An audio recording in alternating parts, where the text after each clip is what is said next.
전합니다. 전합니다. 네, 안녕하세요.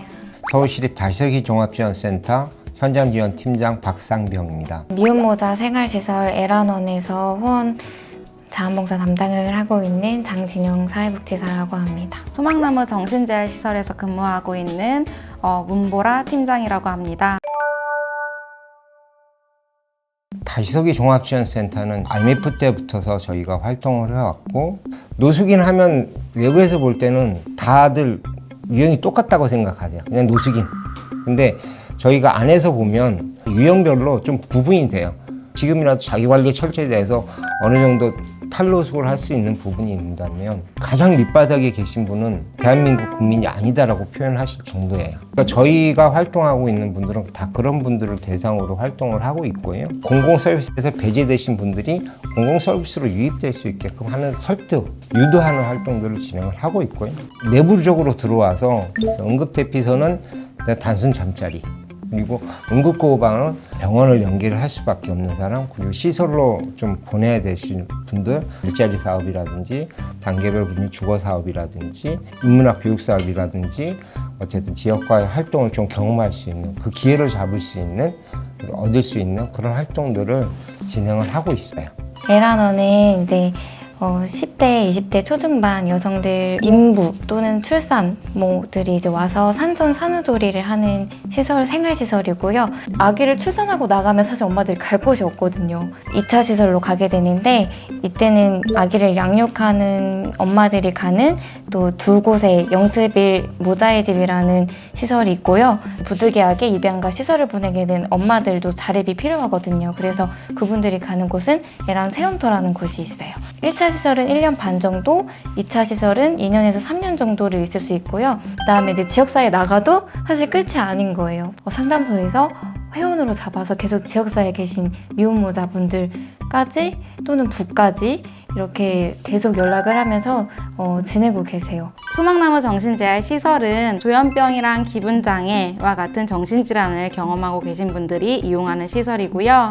그분들의 이제 사회 복귀와 또는 이제 재발 방지를 위한 사업들을 하고 있고요. 가장 큰 특징이라고 할 수 있는 부분은 정신장애인 분들에게 영혼육을 통합하는 전인적 회복을 돕는 재활 서비스를 제공한다는 게 가장 큰 특징이라고 할 수 있습니다. 그리고 2016년도부터는 당사자주의 실천 철학에 입각하여 당사자 활동들을 권장하고 있고요. 이를 통해서 주체성과 그다음에 역량 강화, 그리고 자립성, 자율성을 향상시키는 활동들을 하고 있습니다. 서울 권역을 대상으로 해서 위대한 콜센터를 합니다. 전화가 와서 제가 전화를 받았는데요. 여기 노숙하는 게 한계가 있으니까 치워달라고 그런 표현을 씁니다. 사람을 사람으로서 보지 않는 그런 어떤 인식들이 잡혀 있는 것 같고요. 노숙인들을 만날 때 선생님이라는 표현을 호칭을 쓰고 있고요. 노숙자라고 하면 논자자를 쓰잖아요. 노숙인도 하나의 사람이라는 어쨌든 인정을 하는 의미에서 노숙자보다는 노숙인이라고 호칭하는 것들이 적절할 거라고 생각합니다. 위에 좀 동의를 하는 부분이, 정신분열병이 지금은 조현병으로 바뀌어서 설명이 되어지고 있거든요. 단어들의 표현들을 바꿔내가고 있는 것 자체만으로도 편견을 좀 해소하는 방법이 아닐까라는 생각이 들어요. 저희도 소개를 할 때는 항상 미혼모라고 저도 얘기를 하고 있지만, 아기를 낳았으니 엄마인데 왜 자꾸 사회 사람들은 미혼모 자꾸 이렇게 하는 거예요. 그래서 그런 인식 개선을 해주셨으면 좋겠고, 좀 예쁘게 봐주시면 좋을 것 같다는 생각이 들었습니다. 코로나 초기에는 집에만 주로 계시게 되셨어요. 그러다 보니까 생활 패턴이 완전히 무너지셨거든요. 그분들이 고립된 상황을 좀 어떻게 하면 해소시킬 수 있을까 막 고민을 하다가, 처음에는 이제 2월 달에 유선 상담을 계속 지속했죠. 하루에 몇 번씩 전화드려서 일어나셨냐, 약물 드셨냐, 오늘은 집에서 어떤 일상을 보내실 거냐. 유선만으로 소통을 하는 게 회원분의 컨디션을 어떻게 확인할 수 있을까라는 고민이 진짜 많았거든요. 그래서 네이버 밴드를 통해서 라이브 방송을 시작을 했고, 저희 실무자들이 아침을 열고 또 회원분들이 채팅창에 채팅을 하시거나 그렇게 하면서 조금 일상이 회복이 되더라고요. 다행히 우리 선생님들이 사회적으로 단절되어 있기 때문에 확진 환자가 발생되지는 않았어요. 근데 문제는 거리를 두기를 해야 되잖아요. 한 정원이 한 165명 정도 돼요. 그게 한 100명 미만으로 줄어들었어요. 그분들을 갖다 거리에서 노숙하게 한다? 사망으로 일어날 수 있는 거잖아요. 또 외부적으로 보면 거리에 계신 선생님들이 병원을 가게 되면 국립이나 시립병원 쪽으로 그쪽만 연계가 가능해요. 근데 그쪽이 지정병원 되면서 아직까지 병원 진료를 받아보셔야 되는 부분인데, 근데 퇴원이 되면 연계 시설이 다 문이 닫히고 나면 저희 쪽에서는 보낼 곳이 없잖아요. 학교 학생들은 발견이 잘 되지 않고 있어요. 임신한 친구들을 이제 학교 선생님들이나 주변에서 알려주셔가지고 학생들이 학교 선생님들한테 도움을 청하는데, 그런 이제 발견도가 낮고 무서워서 가출을 한다든지, 그래서 오히려 더 위험한 상황에 노출이 되는 경우가 많은 지금 상황이거든요. 그래서 좀 학교 학생들에 대해서는 조금 저희가 많은 걱정을 하고 있는 상황이 좀 벌어지게 된 것 같아요. 저희 정신장애인 대부분이 경험하고 계신 이제 신체적 질환들이 있어요. 비만, 고혈압, 당뇨 이런 건강적 어려움을 경험하시는 분들이 있어서 신체 건강 증진 프로그램을 제공을 하고 있고요. 일상생활을 관리하시는 능력이 많이 부족하신 부분들도 있으세요. 그래서 가사 일을 하시거나 개인 위생 관리를 하신다거나 하는 부분에 대한 프로그램도 제공을 하고 있고, 무엇보다도 가장 중요한 게 증상을 건강하게 관리하시는 게 가장 중요하시거든요. 증상 약물 교육 혹은 증상 약물 프로그램들을 진행을 하고 있습니다.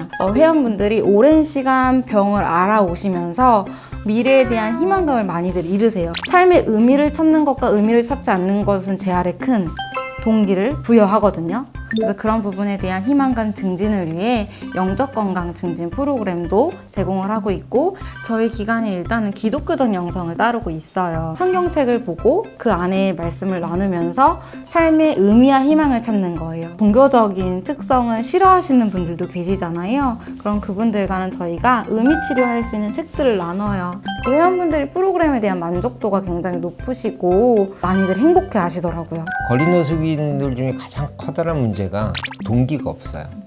그러니까 희망이 없어요.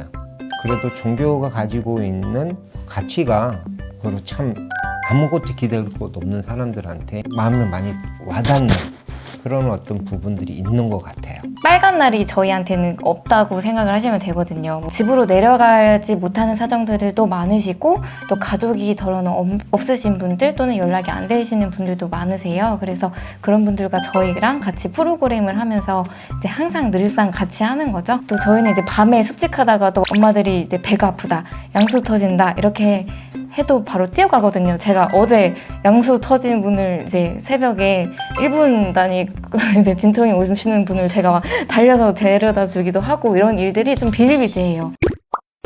노숙인이 병원을 연결을 하고 그리고 퇴원을 시킬 거 아니에요. 의료적 조치가 다 끝났다는 말.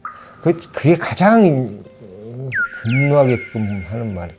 의료적 조치는 끝났는데 나오면 보면 준와상 환자 그 정도 수준이에요. 그럼 이분을 어떻게 보내죠?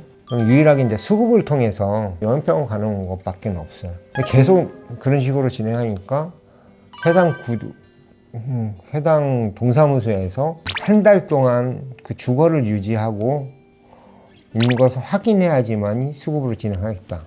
혼자 생활할 수 있는 분이 아니세요.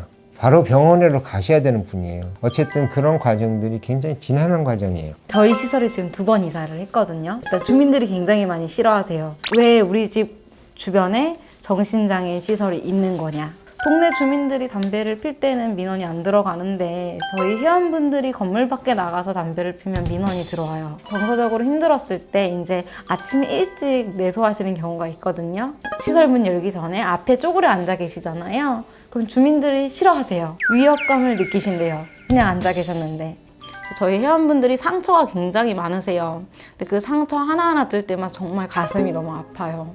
그래서 그런 차별과 편견들이 하루빨리 해결이 됐으면 좋겠다라는 생각도 있고요. 첫째가 있는데 둘째가 이제 생겼어요. 기본형 시설에는 첫째가 너무 커서 안 된다고 거부를 하고, 모자 시설에서는 임신을 해서 안 된다고 이제 안 받아주거든요. 지원해주지 않는다고 해서 저희가 멈출 수가 없기 때문에 그분들을 다시 돌려보낼 수도 없고 그냥 길바닥으로 다시 보낼 수도 없기 때문에 연대, 이대 근처에 있어요. 그래서 하숙집이 진짜 많거든요. 그래서 거기서 세채를 마련해가지고 거기서 지내게 하고 계세요. 미혼보다 더 어려운 상황에 계신 기혼 가정분들, 노숙인 분들 또는 정신적으로 또 좀 어려움을 겪으시는데 임신을 하신 분들, 또 외국인 분들, 다각지대이신 분들이죠. 너무 광범위하지만 다변적으로 너무 도움이 필요한 부분들이 아직까지는 많은 것 같아요.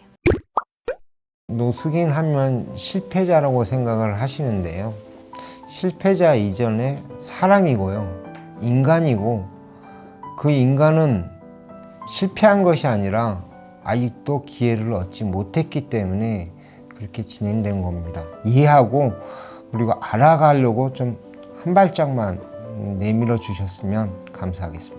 인생을 살면서 어떤 사람이 어떤 상황에서 어떻게 취약해지냐에 따라서 그 정신과적 위기를 경험하게 되는데 나에게 자원이 될 수 있는 것들이 옆에 있을 때 회복을 하실 수 있거든요. 내가 자원이 되어줬으면 좋겠다라는 그 마음을 여러분 한 사람 한 사람 이렇게 심어주시면 회복을 위해서 노력하시는 저희 당사자분들이 더 힘을 내서 지역사회에 나가지 않을까라는 기대를 해봅니다. 미혼모 엄마와 아기들은 생명을 지키고자 오신 분들이고 저희보다 굉장히 강하시고 존경스러운 분들입니다. 그냥 예쁘게 좀 봐주시고 응원해 주시고 마음으로 좀 기도해 주셨으면 감사하겠습니다.